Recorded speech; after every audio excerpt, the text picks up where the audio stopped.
Hello everyone, this is Vicki Verley. Thank you so much for joining me for your monthly tarot scopes. These monthly mini readings offer a glimpse into what it's really like to have a personal consultation with me. A private reading is much more personal and in-depth. I psychically tune into your energy and get visions and impressions that are specific only to you. If you would like to order a personal reading from me, or check out some of the other products and services that I offer, you can do so by checking out the link below.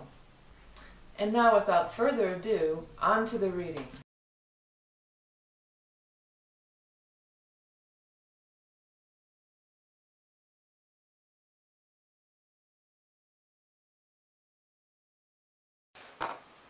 Hello Scorpio, thank you for joining me for the June of 2015 tarot scopes and animal totem cards.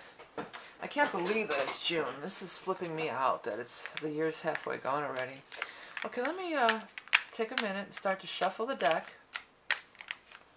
And this is for Scorpio. I was almost going to say this is for Leo. That's weird. I think because Leo was the last reading or something. But let's get on to Scorpio. Okay, show us the cards for Scorpio for June 2015. A lot of money cards on the outset here. A lot of pentacles. Pentacles are money, finance, things like that. Okay, Scorpio June. Oh, by the way, people ask all the time, this is the Hanson-Roberts deck tarot that I use. Hanson. Roberts, Roberts. And of course the Animal Oracle cards are my own design. They are the Beast Mistress Animal Oracle cards. Okay, let's take a look here. Well, a lot of pentacles in the up there in the top. Fortunately, they're all in reverse and stuff. You know, Saturn's going back into your sign for a minute here too. And Mercury's retrograding in Gemini, which is your 8th money house. So astrology-wise, there's some stuff that's happening too. I just need a sip of water, excuse me. But anyways, Pentacles are in reverse, and that would mean, like this card, it could be either, it looks always different. A lot of times I use it though, you're worrying about money. And especially if you got these Pentacles in reverse, I think some of you are worrying about money. Okay. And there seems to be this guy here. Well, there is this guy here. But it could be a man, woman, whoever, I always say in these readings. And King of Pentacles in reverse. So it almost feels like, I think you were kind of depending on him. Like, he was supposed to pay you, or he was supposed to get you the job, or he was supposed to, you know, help you out somehow, give you the loan, or, you know, something on that line. And it feels like he didn't come through. You know, he's in the reverse position and he didn't come through.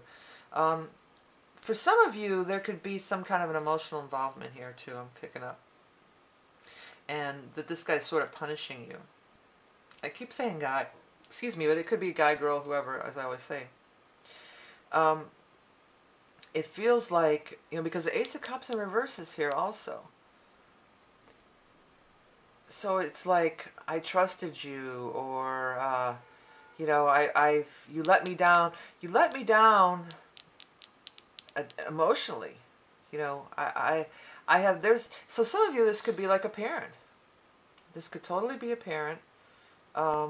This could be like, okay, I'm not gonna, you know, it's like using love as a weapon or something, I want to say. I don't know. Something like that, you know, or if it could be if you're in a relationship. You know, a lot of people who are in relationships, money starts being a thing. You know, you might, you know, people freeze their partner's bank accounts, or different things happen. You know, it could be something like that. Because I'm getting that it's more than just some, it feels in a lot of cases that it's more than just some business associate. That it's,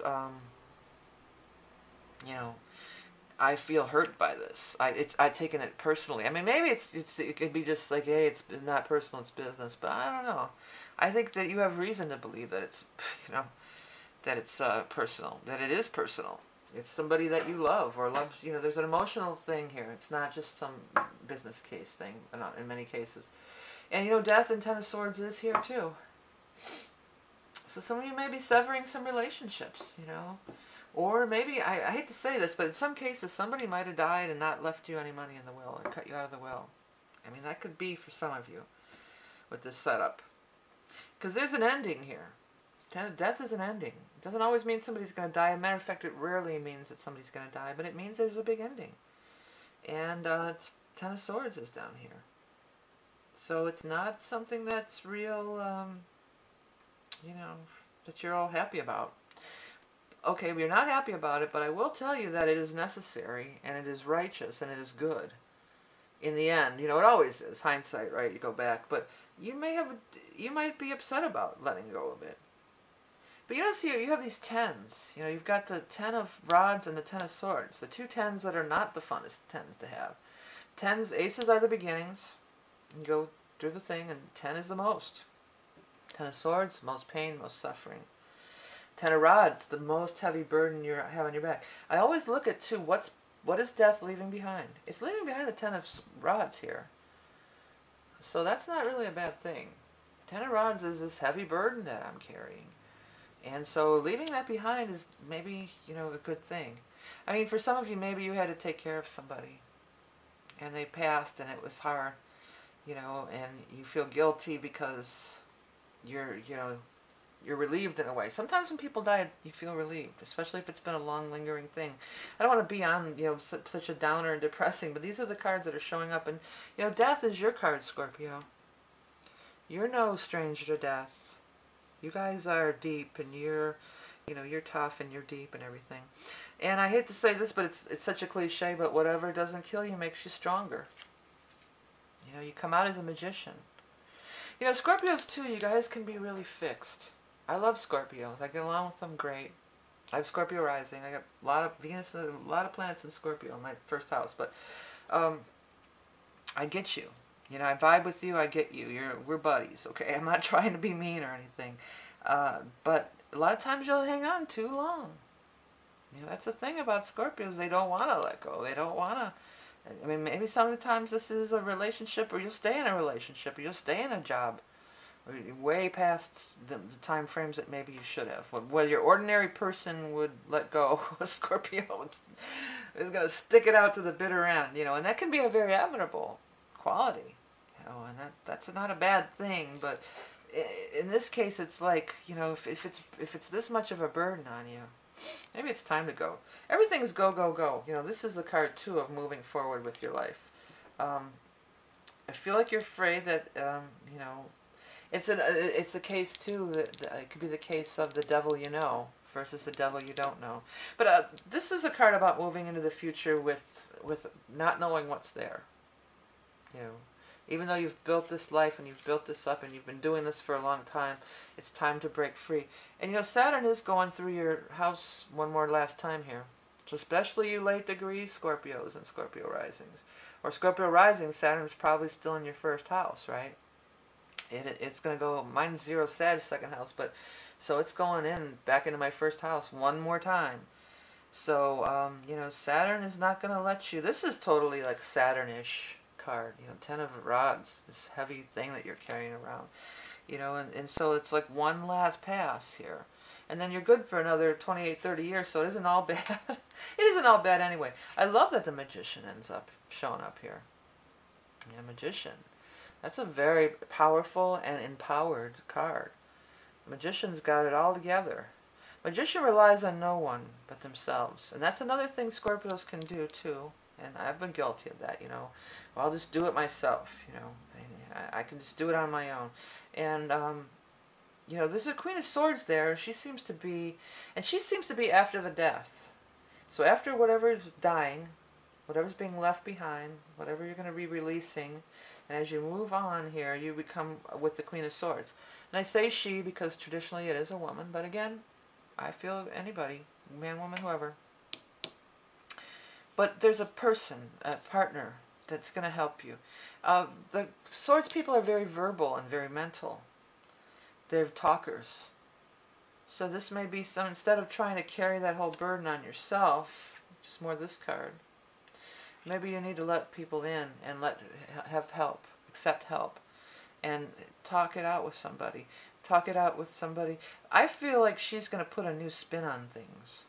I keep saying she, but it could be a he. You know, they got a new perspective. They got a new point of view. They're going to put a new spin on things and make you, something could really click. And, you know, this, I don't even know that, I mean, maybe it is. Maybe some of you are going to go to therapy or something like that. Maybe that's somebody that's traditionally in that role of the helper or whatever, the counselor. But it might not be. It could be a friend you talk to. But even in that regard, it may not be a friend that you're just talking to about your problems. Sometimes you talk to people and they just say something, and it's just like, oh my God, it just hits you. You know, it's like ding, ding, ding, ding, ding, and they're not even trying to help you. They're not even. Maybe they're talking about their problems. You know, it's not even trying to do anything, but they say something and it just goes click. And this could happen anywhere. This could happen out in public, somebody that you're not even in a conversation with, you overhear. This could be something you see on TV or on a video on YouTube. And a lot of times it's just completely unrelated, but it's just the right message for you at the right time, if you're open to hear it. You know, if you're open to hear it. But it's all about leaving the past behind. I think this is Saturn. I think because Saturn totally will make you stronger. These two cards together like this. Saturn, I describe Saturn going through somebody's chart as this big hunk of cement, right? It's this big, heavy hunk of cement, and as it comes along and it comes over something, if it's weak, squash. It'll just squash it right out. Done. If it's strong, it'll make it stronger. It'll reinforce it. It'll cement it in place. But say it does squash something out of your life, death, something's out of your life. The new things that come in, they'll always, Saturn's not going to leave you laying there squashed, okay? It's always going to put a new foundation in place for you. If something is eliminated with the Saturn transit, then a new foundation will be set into motion. And these new foundations will last, you know, 28 to 30 years of Saturn cycle. At the very least, a quarter turn of Saturn, which is 7-8 years. So you don't have to understand everything I just said about all this stuff, but just know 28-year cycles. And those of you old enough to remember what was going on 28 years ago, last time Saturn was in your sign, that would have been like mid-80s. You know, so think about that. How far have you come? What have you done differently? How is it similar? How is it different? What do you want to cement in place? What is coming to a conclusion that was initiated in that time frame? You know, what are you going to do for this next turn, this next chapter? There could be a 28-year cycle, but at the very least a 7-8-year cycle you're looking at here, okay? So if you decide to do something wrong, not wrong, but that's not good for you or empowering for you, you might be stuck with it for at least 7-8 years. So think hard on that. Okay, we're going to go ahead, and this is the animal totem cards. And by the way, this is my own deck that I designed and wrote the confirmations for, the meanings for, and everything. So we're going to look at Scorpio for, it's the Beast Mistress Animal Totem cards, and they're available for sale. But I just looked out the window, and I saw a leaf and a tree, and it turned into a fish. So I don't really know what that means, but I was trying to get your animal totem card. Let's see what it is. Come on, animal totem for Scorpio. Show us, show us, show us. The grasshopper. I like this one. Okay, cards, you can stop flipping all over the place. Stop flipping out. Okay, grasshopper. Health, blessings, fertility, the gift of song. Inspired creations reveal your true spirit. Reincarnation, discovering your soul's path. Advancement by leaps and bounds. Well, you know, the reincarnation in that's totally the death. Because you're, as a Scorpio, you go through death and rebirth all the time. That's indicative of your sign. That's why I said death is your card.